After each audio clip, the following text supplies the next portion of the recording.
08 PO Box 8690 Derby DE1 9TT.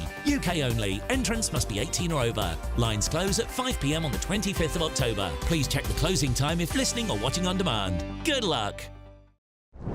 I'm Christopher Hope. And I'm Gloria Di Piero, bringing you PMQ's live here on GB News. Whenever Parliament is in session on a Wednesday at midday, we'll bring you live coverage of Prime Minister's questions. We'll be asking our viewers and listeners to submit the questions that they would like to put to the Prime Minister, and we'll put that to our panel of top politicians in our Westminster studio. That's PMQ's live here on GB News, Britain's news channel. Are the newspapers getting you down? My wife didn't divorce me that month. Struggling to separate the wheat from the chaff? I know that it's a bit of a circus at the best of times. Well, don't worry. Headliners has got you covered. We'll take the burden of reading the day's news, and if we get depressed, who cares? It's an occupational hazard, frankly. That's Headliners on GB News from 11 p.m. till midnight, and the following morning, 5 till 6 a.m. on GB News, the comedy channel. Nah, just kidding. Britain's news channel. Tune in to Friday Night Live with me, Mark Dolan. GB News royalty with Your perfect start to the weekend. Lucky us! Feisty and fearless guests. Well, I'm a normal person, so ask me. Honest opinions. That raises more questions than a Gary Barlow tax return. And a few surprises along the way. Might be cold in this studio. That is Friday Night Live with me, Mark Dolan. 8 to 9 only on GB News, the People's Channel, Britain's news channel. Good afternoon, Britain. Your lunchtime update on the stories that matter across the UK.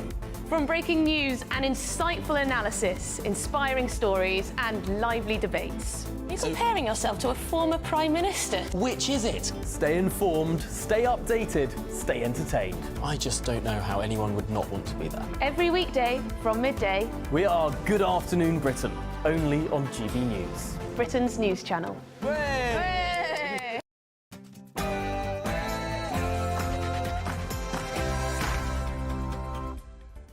Hello, good evening. It's me, Jacob Rees-Mogg, on State of the Nation. Tonight, the Tory leadership race reaches its first fence tomorrow as the 6 candidates will be whittled down to 5, with 4 remaining at the end of next week. But who will reign victorious? In light of the tragedy in the Channel earlier today, we will be discussing the need for deterrence to solve the migrant crisis. Fewer than 2 months into Labour's reign, and the country is already facing rationing, as it had immediately after the war. The rationing of petrol cars, that is, owing to net zero fanatical fines issued by the government. Plus, and a considerable surprise to me, my pre-vegan age culinary habits have been picked up in the press by a most distinguished social commentator. And tonight I will be revealing a typical Rees-Mogg meal. State of the Nation starts now.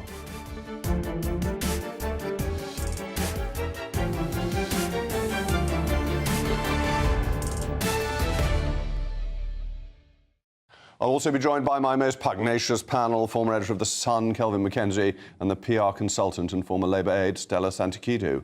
As ever, it's a crucial part of the programme. Let me know your views, mailmog@gbnews.com. But now, it's what we've all been waiting for, the News Bulletin with Will Hollis.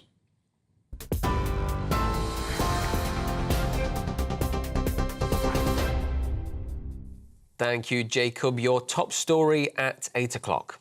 A pregnant woman is amongst 12 people who have died while attempting to cross the English Channel. Dozens more were on board when a boat capsized in northern France, with some 50 rescued by the Coast Guard. It's believed that 10 of the 12 are female, including 6 minors, with most of the migrants on board from Eritrea. French prosecutors have opened an investigation. Border and Security Minister Angela Eagle said the gangs facilitating the crossings must be stopped. These dangerous boat crossings are being facilitated for financial reward by smuggling gangs who don't care about the safety of the people that they are cramming onto boats, often over-cramming onto boats and causing these dangerous crossings. And it's that we've got to stop happening in the future. The Scottish Government is to make £500 million in cuts, according to its Finance Secretary. Shona Robertson told MSPs Scotland cannot ignore the severe financial challenges it faces. At least 51 people have died in a missile strike in Ukraine. More than 200 were wounded on Tuesday when a military institute in the central town of Poltava was hit by 2 Russian ballistic missiles. Former Prime Minister Boris Johnson has accused Keir Starmer of abandoning an ally as the government suspends some arms sales to Israel. Foreign Secretary David Lammy says the decision is based on a review which found there was a clear risk weapons might be used in a serious violation of international humanitarian law. Mr Lammy says 30 of some 350 licences will be suspended, stressing it's not an arms embargo. To the Tory leadership race now, and Tom Tugendhat has launched his campaign today, setting out his vision for the future of the party and the nation. The Shadow Security Minister is one of 6 Tory MPs hoping to replace Rishi Sunak. He says he'll promise to reset the party's relationship with the public. He also promised the return of honesty to politics. 5 children in Leicestershire have been arrested over the murder of an 80-year-old man. A boy and a girl, both 14, and 1 more boy plus 2 girls, aged 12, have been arrested. The man named in reports as Bim Sen Kohli was walking his dog when he was seriously assaulted by a group of young people on Sunday, later dying in hospital. Lastly tonight, the inquest of Steve Diamond, a guest on the Jeremy Kyle show, has heard that the 63-year-old died of an overdose of morphine and a heart problem. He's suspected to have taken his own life 7 days after filming for the ITV programme in May 2019. He'd taken a lie detector test for the show after being accused of cheating on his ex-fiancée. Those are your top stories for now. Back to Jacob. For the very latest GB News direct to your smartphone, sign up to News Alerts by scanning the QR code or go to gbnews.com/alerts.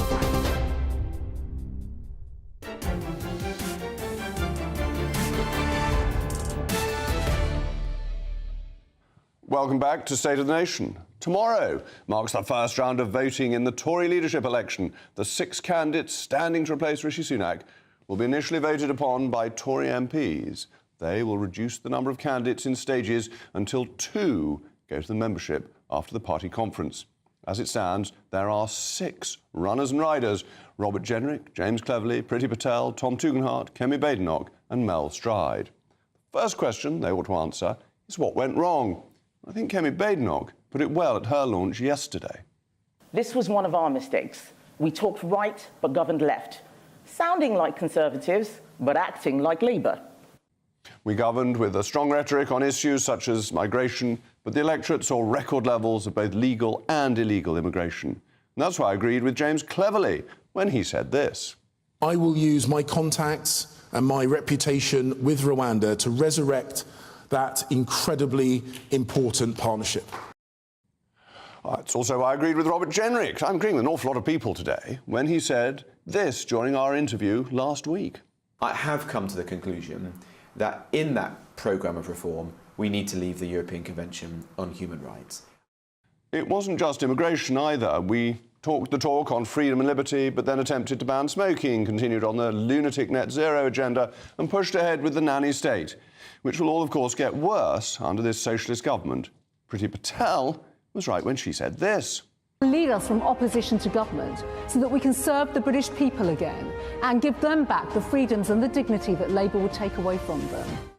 And Mel Stride has also been getting up into the batting. He said we also need to get back to our core values, something I'm always... We've got to become that party that has a broad appeal for competency in government, that channels aspiration, opportunity, all of the things that conservatism has traditionally been about. We fundamentally failed the British people in our promise to pursue genuinely conservative policies.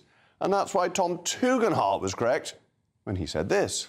What we need to do is to recognise the errors, recognise the mistakes, own them and be honest about them, but offer the best apology that we can. We clearly have some of the 6 most brilliant genius people in the world running for the leadership who have said these amazingly true and thoughtful things. The candidates have been good at identifying the problem. But what is the cure when the party is untrusted and reform has pinched our finest clothes. As ever, let me know your views, mailmog at gbnews.com. But with me now is the greatest expert on all things relating to the Tory party, the Deputy Head of Conservative Home, Henry Hill. Henry, they're all saying quite sensible things. They're all saying quite similar things. How is the party going to decide? It is a frustrating thing as a Conservative Party member. Obviously, this is currently the MPs' round, so the MPs have a richness of information that we don't. You know, promises of favours, personal relationships, and all of that. But it will be much more important when we get down to the final two, because it's really easy to say, you know, my values, and then just list them, right? What we need from the Conservative candidates is an actual diagnosis of what went wrong. Not necessarily a prescription. I'm not looking for somebody to pull out a list of 100 policies they do. Policy takes time to make. But what I want to hear, and I think a lot of Tory members want to hear, is that they understand not only why the country is in the state it's in, but why the Conservative Party proved so ineffective at advancing a Conservative agenda. And this is quite difficult for 4 of the 6 of them, because 4 of the 6 of them were in government right up until the bitter end. Only Priti Patel and Robert Jenrick were out of government at that point.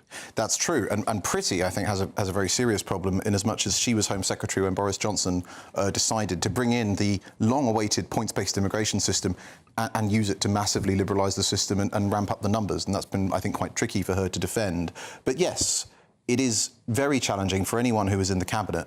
Obviously, they can have a bit of distance. They can say it was Cabinet collective responsibility, and there is a virtue of loyalty, right? Serving out your brief, doing your best in the job you had.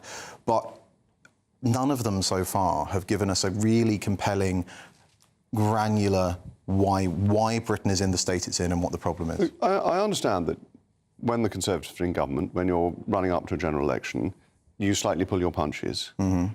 But they all carried on serving in this government that they now say was useless, was socialist, was not delivering for the Conservatives, had made a whole load of promises it didn't then deliver on. How do you stay in a government when you think it's that bad? That's a very good question for all of them. I think, again, for some of them it will have been easier than others, right? Like, I think it's much more difficult to justify it if you are now, obviously, if you're, you know, the party broadly has the one nation and the right. It's very simplifying, but that works to an extent. I think if you're criticising the government from the right and you stayed in Rishi Sunak's government, that's much harder to justify than if you're on the one nation wing, and you can still have differences with it, but... But if you're on the one nation wing, you've got to essentially adopt Rishi's legacy. You've got to say, look, I was there, I believed it, I supported getting Rishi in as leader, I thought it was a good thing to do. I've got to own that in a way that if you're on the right, you're entitled to say, well, look, I went along out of loyalty, rather than actually favouring all this stuff. Potentially. It depends how that lands with people. But I think the remarkable thing is, what is Rishi's legacy? I think this was the thing that really baffled me about Rishi's premiership. You know, that party conference speech in Manchester, when he gave this 20-minute opening that was like, we've been doing politics wrong for 30 years, we need to do things fun. He was going to crown himself like Napoleon. I was like, this is radical stuff. And then he announced the world's worst designed smoking ban. He cancelled a railway, and he announced the abolition of T-levels in T-levels week without having told the T-levels minister, who then had to go and do the rest of that media round. Like, there was nothing to it. I think this is the real problem, is that for all that from the outside, if you don't follow the Conservative Party particularly closely, it might have looked like it was going all over the place, you know, Liz Truss, radical one way and all the rest of it. Most of the time, it was actually just doing what the Treasury told it to, right? There was very little actual conservatism in any of it. Blob government. Now, Radio 4 has given up the racing tips, I think, in the morning, but I'm going to ask you to do the racing tips for tomorrow. Okay. In this particular race, who will come last? It would be astonishing if it was not Mel Stride. So Mel Stride probably goes out tomorrow.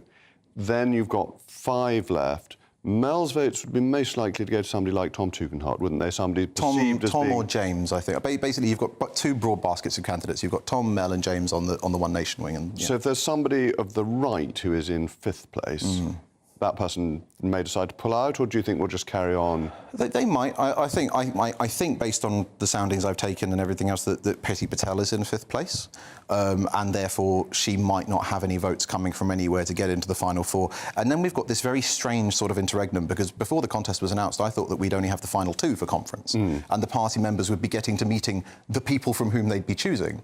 Instead, we're sending 4 to conference, and then the MPs will take 2 of them away, even if the membership have warmed up to them. It's a very strange sort of period, this. Be interesting. That could easily go wrong. In American terms, who has the big mo, who has the momentum and is the unstoppable forces? It was Boris Johnson in 2019, it was Theresa May in 2016, it was David Cameron in 2005. As far as I can tell, it seems to be Kemi Badenoch. She had a lead in our first Con Home survey of the contest. She increased it in the next one. The next one will be dropping tomorrow, so I'm not going to spoil that. She also has the lead in YouGov's polling. And that's despite the fact that she went on holiday for 2 weeks and has missed half of the hustings and has broadly not been campaigning.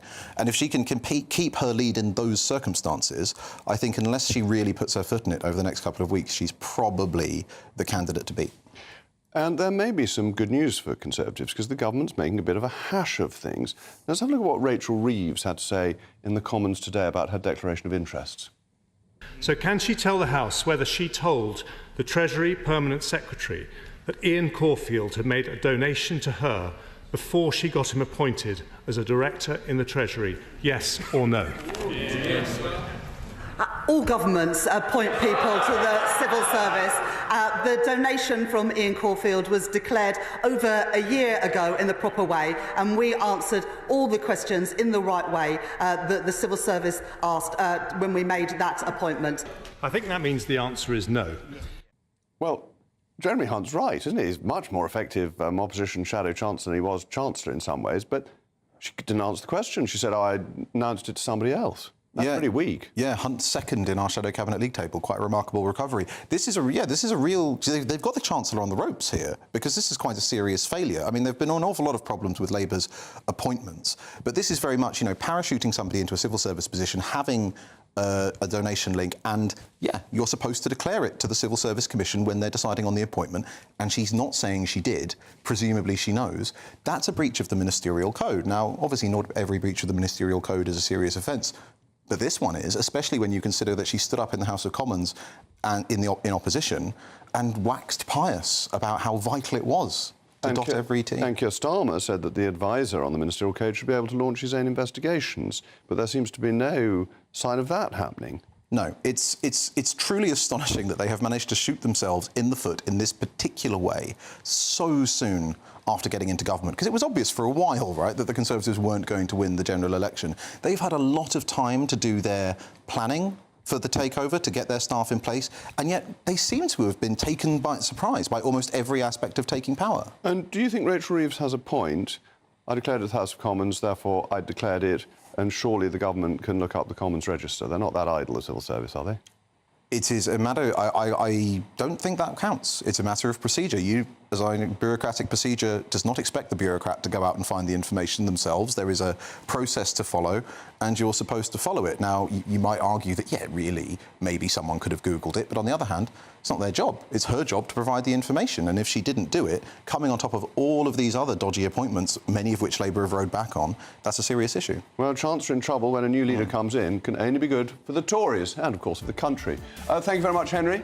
In a moment, we'll be discussing the Channel migrant crisis in light of the really tragic news earlier today.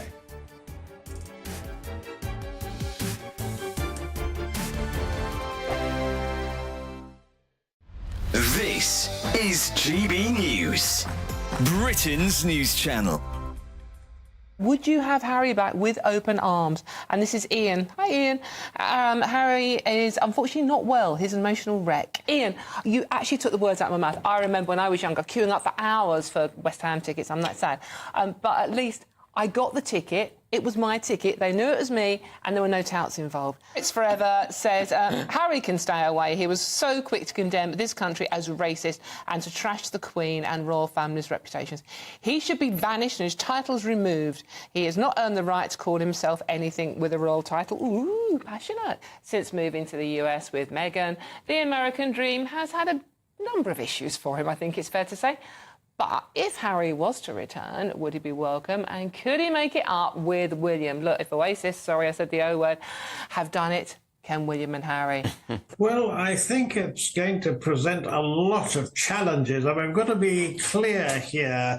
When it comes to reconciliation, if it's possible, obviously, to mend the rift with William, clearly that is to be welcomed. But as for Harry returning, what precisely would that mean? What precisely would Harry want? Because if it is in any sense a return to royal duties, really really got to be very, very careful with what you're dealing with. As far as the royal family are concerned, for goodness sake, reconciliation, yes, but actual work as a senior working royal is not, in my opinion. So I always think it's quite funny listening to serious people talk seriously about the royals, because it's not that serious, a lot of it. But actually, I think where I'm fascinated by them is that we can sort of see a bit of ourselves as a society and as individuals. GB News, the People's Channel. Weekdays on GB News. Wake up to breakfast every day from 6 a.m. Followed by Britain's newsroom at 9:30. At noon, it's Good Afternoon Britain. Followed by Martin Daubney from 3 p.m. Only on GB News, the People's Channel, Britain's news channel. I'm Christopher Hope. From pop stars to politicians, I'll interview anybody in a pub who's got a political opinion. Join me every Friday on Spotify, Apple Podcasts, YouTube or gbnews.com, or wherever you get your podcasts. This is GB News, the People's Channel. Every Saturday, 10 till 12, we'll bring you all of the news that you need to know. We'll also remind you that there is so much to smile about. It's my favourite time of the week. I get to relax, enjoy some light-hearted stories, and let Ellie teach me about fashion too. That's Saturday Morning Live, every Saturday, 10 till 12. Only on GB News, Britain's news channel.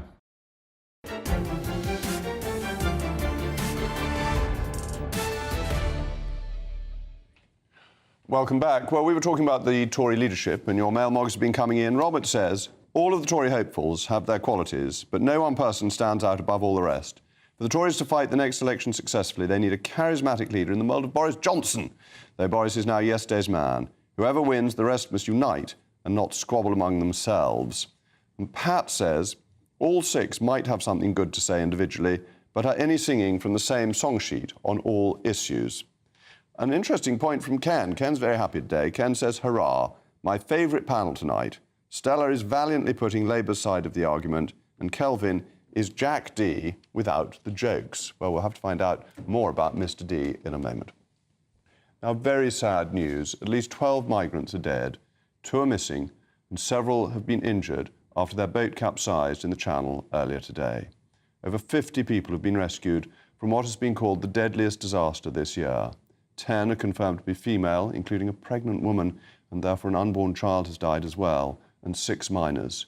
The Home Secretary, Yvette Cooper, has called the event horrifying and has said that the crackdown on smuggling gangs must proceed apace. But does this tragedy merely show that deterrence is needed urgently? I'm joined now by the Deputy Leader of the Reform Party, Richard Tice. Richard, thank you very much for joining me. This is desperately sad news, isn't it? It's utterly horrific, Jacob, and sadly was completely predictable. Just 3 days ago, there was almost the capsize of a boat with some 60 people in, and I tweeted out that a major tragedy is probably imminent. And 3 days later, tragically, I've been proven correct. Yesterday, a boat capsized with some 50 people in it, and this is the only way this will stop. The only way the deaths will stop, and about 40 people now have died this year alone trying to cross the English Channel, is if you pick up and take back. And do you know what makes me absolutely sick with fury and rage is the bleating and whining of people like Care for Calais and the Refugee Council and other do-good bodies who say we need more safe and legal routes. The only way to stop these deaths and this tragedy is to pick up and take back. And yet these lefty, lovey-dovey lawyers, they continue to stop what needs to be done to be kind and compassionate and stop the deaths. And this is compounded by the fact now that it seems the men on these boats are taking the life jackets and leaving the women and children completely defenceless. I mean, it is an appalling story, and it does make the point again that we need to stop the boats, not just talking platitudes about it. And the government seems to me to be really adopting the platitude line at the moment, saying we must stop the gangs, but without any policy of how to do it, hoping that things will get better, but having taken away all the mechanisms by which there could be any deterrence, and indeed claiming asylum in the UK legal again if you come on a small boat, whereas, of course, it was illegal under the last government. So what we're actually seeing is that having removed any form of deterrent, the numbers are increasing, and the gangs, far from being scared about the Home Secretary's promise to smash the gangs, they're actually saying this is an opportunity. The deterrent is going away, the likelihood of being granted asylum has dramatically increased under this new government, and so they're cramming these increasingly frail and fragile single-use dinghies with ever more people. It seems this dinghy, literally the bottom ripped out of it, so many people were clambering on board. And it's a very simple, legally allowable situation that has to prevail here.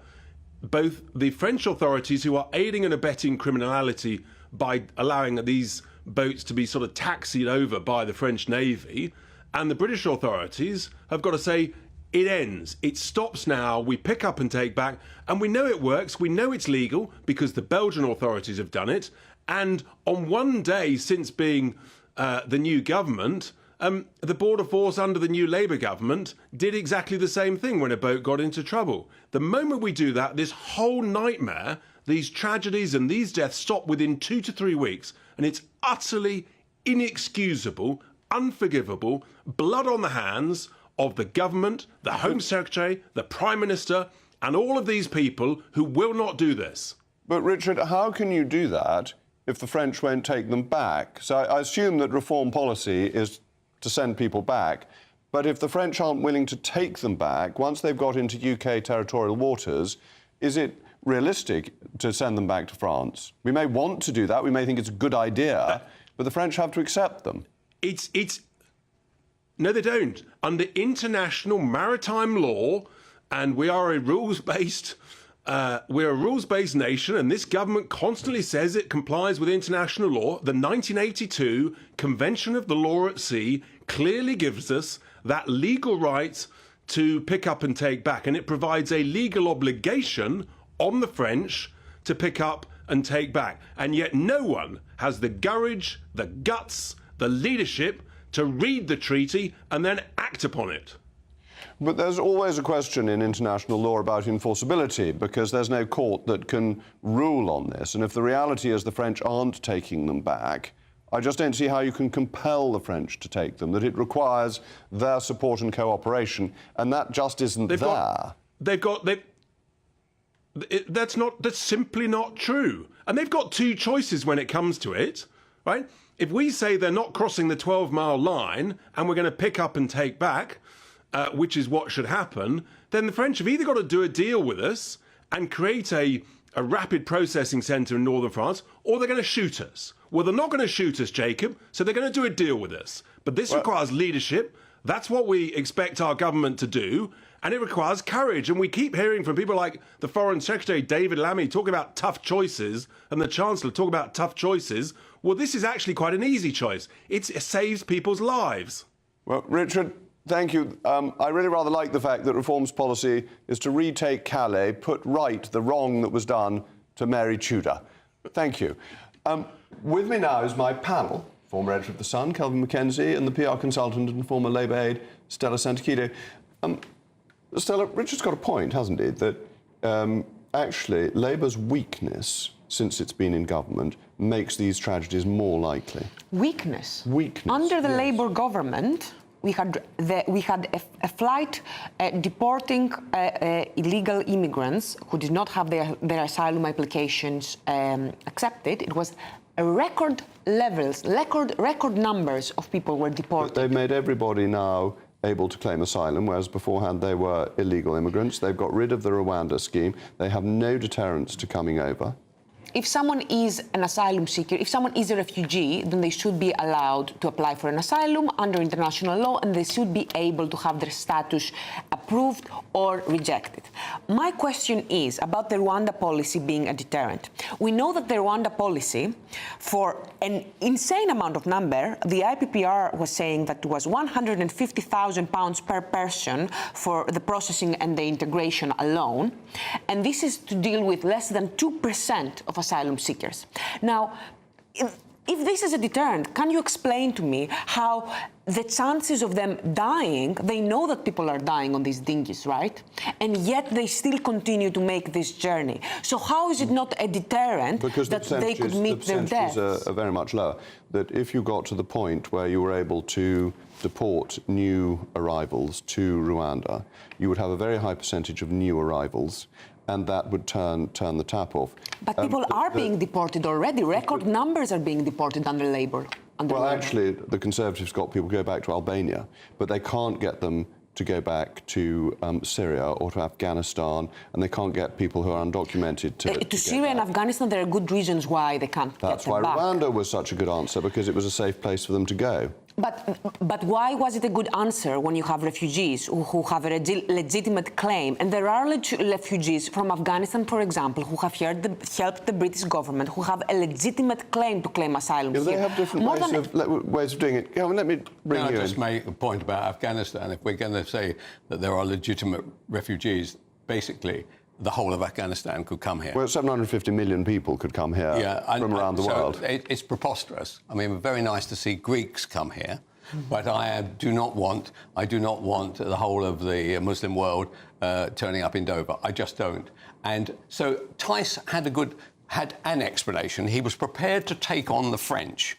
Now, the problem with taking on the French, and by the way, I blame the Conservatives as much as I blame anybody else. And the idea, Yvette Cooper saying, smash the gangs, Storm would smash the gangs. Here we are, we're 2 months into it. We can smash the pensioners, but we can't seem to smash the gangs. You know, it is not going to happen. These people are clever, huge amounts of money. I mean, with 70 people on board paying £5,000, that's 350,000 quid a boat. I mean, it is not going to happen.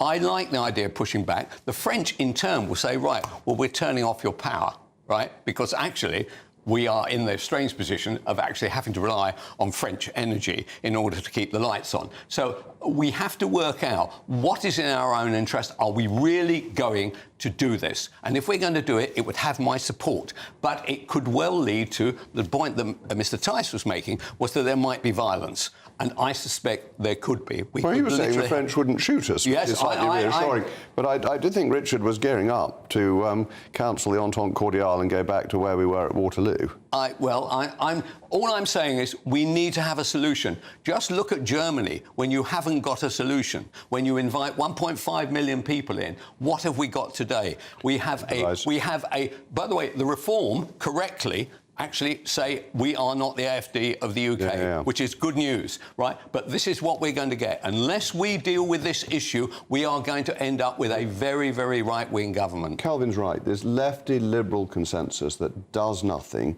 actually encourages the rise of the far right. And that's really dangerous. We've seen it in Europe, we've seen it in France, we've seen it in Germany, but that's dangerous for the body politic. And therefore, moderate, sensible politicians need to deal with this problem. I don't see any lefty in the current Labour government. You see no lefty in the current Labour government? I see no lefty. 55% of the British public believe that immigration has a positive impact on the development on the UK. That's double the number of people in France and people in Germany who believe the same thing. So the British people are still very, very much pro-immigration. Having said that, I do agree with you, Kelvin. The UK does not have the resources right now to absorb the entire Afghanistan. The good news is that about 80% of refugees are usually absorbed by neighbouring countries, so the UK is not asked to do that. The numbers of asylum seekers, just 1 in 12 immigrants from outside the UK are asylum seekers. So that's a very, very small number. The Labour Party is doing the correct solution, which is they are taking care of the applications, they are deporting the ones who are illegal, and they are allowing those who are not illegal, who are actually refugees, to train and develop skills and integrate and start working so that they don't depend on the taxpayer. All right, well, thank you very much to my panel, as pugnacious as ever. In a moment, we'll be revealing how the Labour Party has introduced rationing in under 2 months since winning the election back to the 1940s.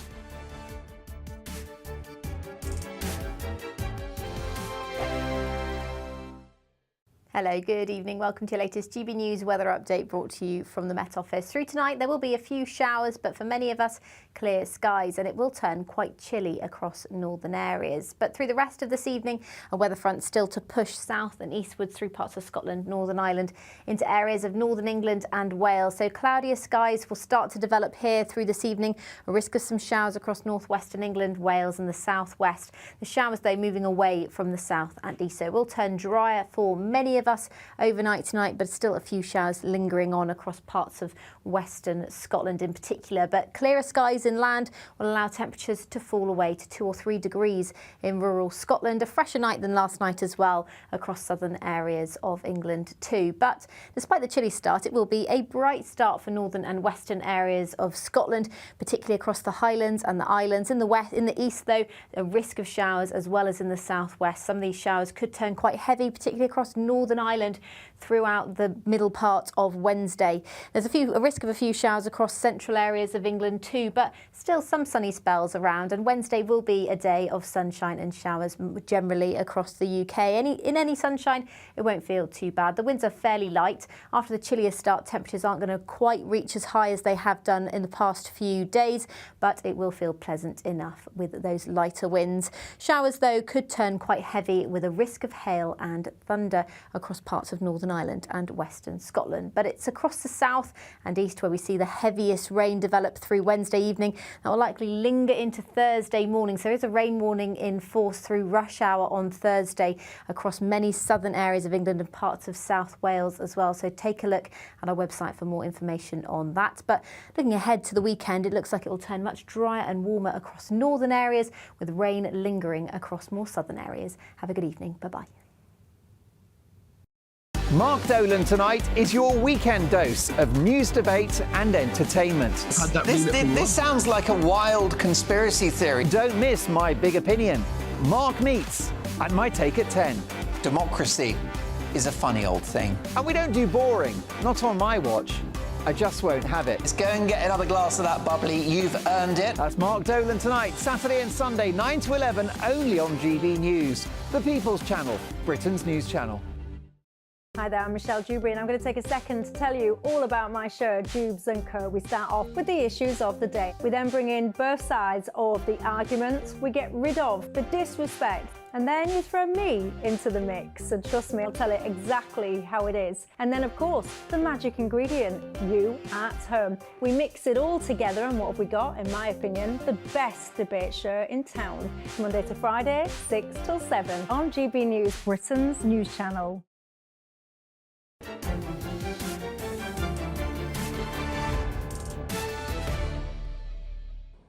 Welcome back. I'm still Jacob Rees-Mogg, and we were talking about the migrant crisis, and the mail mogs have been steaming in. John says money rules over life in the Channel for both government and smugglers. And Anne says if it's our duty to provide safe, secure homes for asylum seekers, why are the French not being held to account for leaving them in tents? How many more people have to die? Well, I'm afraid, Anne, that is the sad, sad question, and brought so much to mind today. What has happened to the free market? British car makers have been forced to ration sales of petrol cars as they battle to stay in line with the quotas imposed upon them by His Majesty's government.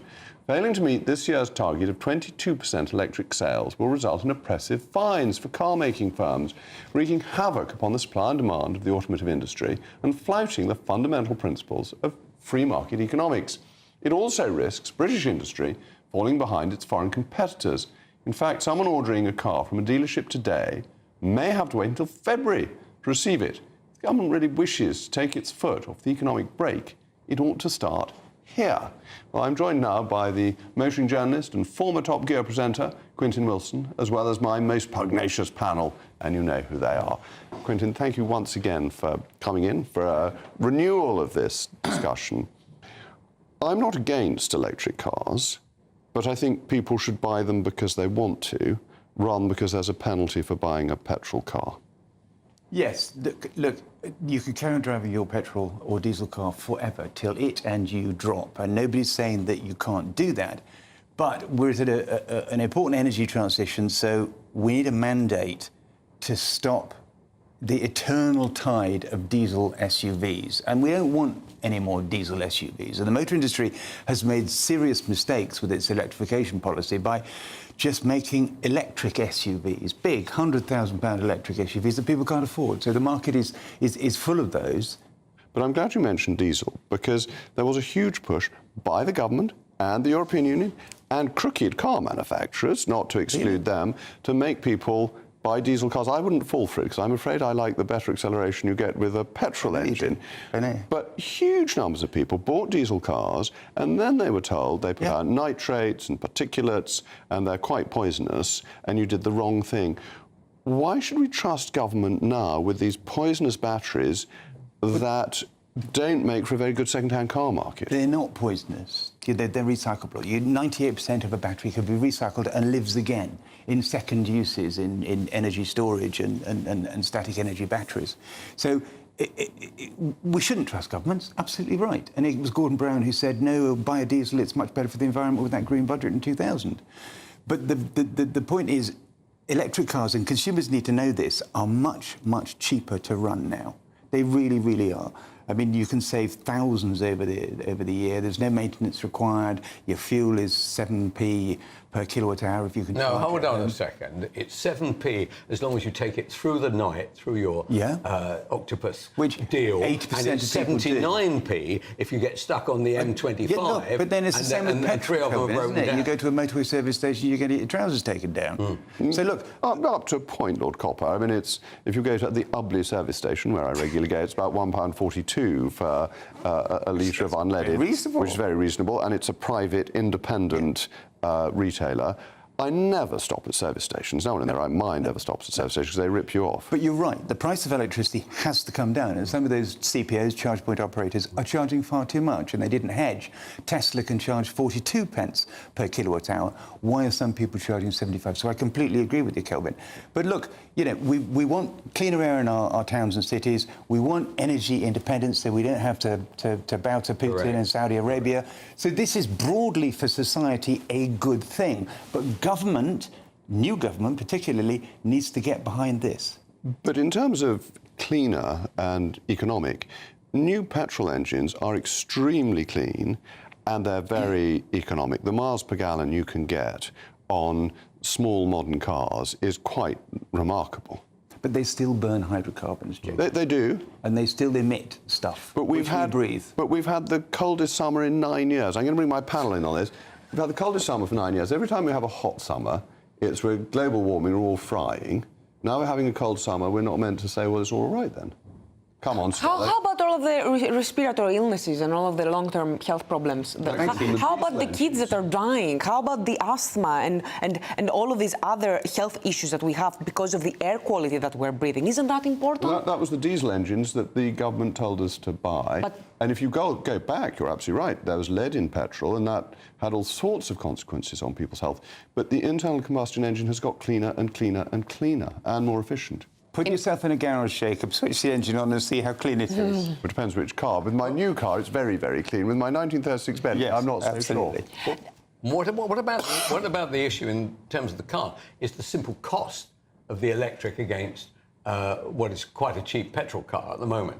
I mean, I'm unsure, right? I have a decent car. I'm unsure at what point I am going to make that movement to electric. And look, when you're the expert, when should I do it? When will I expect the price? I see Tesla are cutting the price because they found they couldn't ship as many as they wanted to. When should I do that? Well, what I would advise you to do, Kelvin, is to buy a used electric car, which is much, much cheaper than a brand new one. Seriously? Prices are coming down, but we've got parity between electric and petrol now. And you can buy, say, a Tesla, a Model 3 Tesla, which was 40 grand, for 15 now. So buy used, not new, and that's a rule which you apply to petrol cars. But don't you have to worry about the battery life? Because I had a very nice hybrid Lexus, and the battery went, and then you need to spend £8,000 to get a new battery, and the car wasn't worth that. Old tech. And look, batteries have come on in leaps and bounds, and now we've got billions of miles of data, global data, that shows that these batteries are not degrading, as we've been told. So I drove a Tesla the other day, a 2018 car with 250,000 miles on it, and it was as fresh as paint, and the battery was just doing really, really well. So there is no data to say anywhere that batteries are failing prematurely or causing issues. Your Lexus, obviously... The battery blew up and it wouldn't move an inch. I can only apologise. It's not your personal fault. But you see, I don't disagree particularly with anything you're saying. I'm just thinking the market should decide. And if people want to buy petrol cars, should be allowed to do so. And if the electric cars are so good, they'll buy them, and that will be market forces. What do you make if you're a manufacturer and you're facing these huge fines? They're going to come up with tricks like this, right? Which means that you're 6 months away from buying the car you actually want. Why can't the government? I ask this. Why can't the government just say, "I tell you what, go for your life"? Because if Tesla are slashing it down to below the price of petrol cars, that's when you will see the actual market simply explode. Price. Last word to Quentin. Well, look, the market is going down, and the cost of batteries is coming down, and manufacturers, particularly those ones who complained about the Z mandate, need to get their price points. Vauxhall brought out a new electric car called the Frontera, 23 grand. Now, that's the same price as a Fiesta used to be, so we're getting there. But I have no sympathy for manufacturers who complain because they built the wrong type of electric car and expect us to pay 100 grand for it. Exactly. Well, So there the we incentives go. are working. Free markets will work in the end. Thank you to my panel and to Quentin. In a moment, you would never have guessed, but it seems I may have become an unlikely diet/health guru.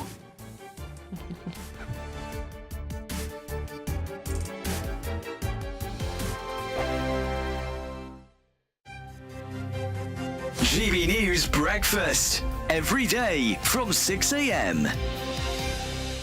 I'm not saying I don't want to be a mum, and I'm not saying I don't want to work, but it's definitely... Mums, you know, our job's never done, our work is never finished, and I think it's this movement, the real out-of-office movement, is something that just really resonates with me, and I think we should all talk more about how much work we do. I think a woman's work is never done, but I just think we all feel guilty. We have that mum guilt, you know. If you're working and being successful, you wish you were at home with the kids. And if you're at home, you're thinking, am I doing enough work? Yeah, and of course the cost of childcare in this country means that a lot of families just frankly make that decision to have one of the parents stay at home, usually the mum, and they're just being squeezed out of the economy, and that's not good either. Once you've done your job as a working mum, you come home and you're doing another 8 hours on top of it. Mothers have a tendency, definitely historically, just to crack on with it. It's just something that they are expected to do, that they do without moaning. And now it's like... Are we getting to a stage where... go down that well? In my experience, I have had someone say to me, well, if you can't handle it, why do you have kids? Oh. You know. Absolutely, absolutely. And yet, exactly that. We just need to talk about it, and I think it's healthy, and I think that's the main thing now, that we should be brave enough to be able to say, do you know what, sometimes it's difficult, but I'm really proud to be a working mum, and I tell my daughters that. I work really, really hard, and it's a good work ethic for them, you know, and that's what, you know, this campaign's all about. Is there some resistance still, do you think, from some parts of society? I do think there's resistance, and that's what this is about, is to try and get people talking about the fact that it has been awkward in the past, and some people don't understand a working mum's life, and that's why we need to try and talk about it. GB News, the People's Channel. It's Patrick Christie's Tonight, and here we do things differently. It's explaining the absolute madness of this, doesn't it? It's explosive. I mean, this is very good. It's lively. 850. Your government sat there, Sean, and it did nothing. It's controversial. And the Middle East has been in turmoil since before I was born. It's everything you need to kickstart your evening. Everyone's had their Weetabix tonight. I love to see it. That's Patrick Christie's Tonight, weeknights from 9 p.m. Only on GB News, the People's Channel, Britain's news channel. I'm Martin Daubney. This is GB News, Britain's news channel.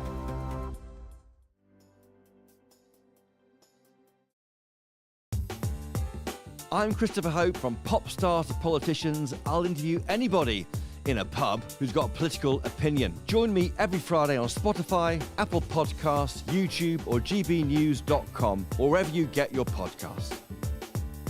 This is GB News, the People's Channel.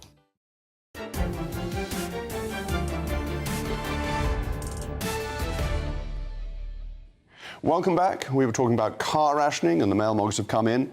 Dave says, anyone with a sense will just order a petrol car from abroad. And Jeff asks me a tricky question. Jacob, why did you call Quentin Wilson Lord Copper? Well, it's from Scoop, the Evelyn Waugh book, where nobody dares to disagree with Lord Copper. He is a great media magnate. And so when people disagree with him, they say, up to a point, Lord Copper. And the translation is that up to a point, Lord Copper means no. In the recent flurry of trends towards macadamia milk and mashed avocados, I must say it's come something of a surprise to me to see that my culinary habits have been picked up by a leading society commentator. It seems the traditional diet of meat and full-fat milk, which we've discussed before, is healthy, conservative as well. This is very reassuring, but it's really all about the processing of foods. Apparently kippers favour Princess Anne, another fine example of a food making a comeback. Some will recall a certain former Prime Minister and I are particularly expert at cooking them. Well, with chickpea soufflé off the menu in favour of biscuits and cheese, I expect to see British life expectancy rates soar. But I'm joined now by the journalist Sophia Money-Coutts. Thank you so much for coming in. I was actually delighted to discover this morning quite how healthy my diet is, because I've never really worried about it. I was very impressed. Yes, I wrote this column. I listened to a podcast that you'd done in which you said that you can't exist without roast beef on a Sunday and Yorkshire pudding, which I think a lot of people would quibble, because to them that sounds like a sort of enormous lunch and you should be eating smaller portions and not so much meat and blah, blah, blah. And then you talked about cheese and biscuits in the evenings after work here, I believe. And I thought, well, actually, these are whole foods. There's nothing processed, apart from there was mention of a deep-fried Mars bar. That was delicious. But I've only had 2 of those my whole life. Yeah, so no, OK. Fine, I'll allow those. But I was thinking, well, that is actually how my grandparents ate, and it's kind of how dietitians and sort of finger-wagging doctors are telling us now that we really all should be eating, cutting out the rubbish, cutting out the processed foods, the UPFs, which is, you know, now written about almost every day. What are UPFs? UPFs stand for ultra-processed foods, and there's a very brilliant book written by Chris Van Tullochen that came out this year, which I had to say quite a lot of science went slightly over my head. But it was basically saying there are a lot of foods that we eat with ingredients we don't even know what they are. They're made in a lab, basically. We can't even pronounce some of these ingredients, the stabilisers and the emulsifiers, which are potentially making us ill. But here you are having your Yorkshire pudding and your vegetables. Very good. And so it's processed foods that are dangerous, are bad for people's general health and life expectancy, and indeed obesity. It's very controversial, yes. Processed foods probably are contributing enormously to obesity. Actually, Giles Corran wrote a very good piece in The Times last weekend talking about service stations in particular that he'd noticed recently, and the obesity problems and all the junk you can buy at service stations. And having been on the road in August quite a lot, I would agree. I was sort of sick of packeted sandwiches and crisps, and I mean, I'm extremely greedy. I eat junk food, you know, a bit, but I do know that really we shouldn't be stuffing our faces with crisp biscuits. Basically, anything that sits on the shelf that could survive nuclear attack. I remember not so long ago, I walked past, well, you know, those American candy shops that now are seemingly everywhere,